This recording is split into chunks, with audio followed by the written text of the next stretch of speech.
на генералниот секретар, на неговиот одговор.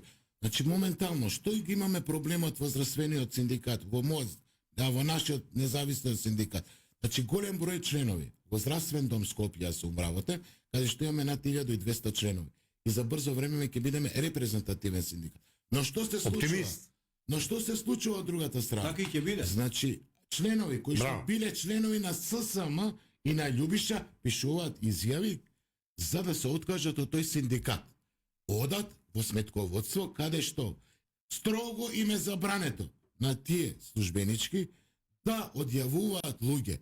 А не смееш да се одјавиш од тој синдикат ако не се јавиш на председателката на синдикат. Значи ја побрзо ќе се разведам од женами, него да се откажем од ССМ. Тоа е демократско право. И уште еден апел до господата од ССМ и нивниот председател Љубиша.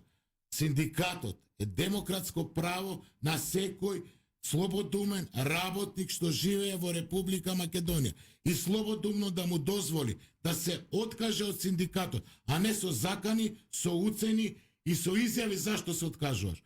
Значи, и што и да правите, ние за неколку време ќе бидеме репрезент, не само во здравствен дом, ќе бидеме репрезент и во Македонија.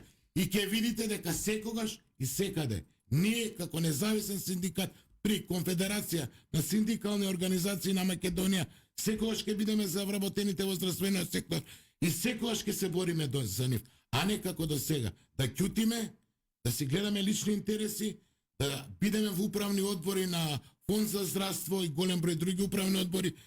Значи, тоа е арам, сите имаме деца, сите имаме фамилии. Добро. И имаме образ.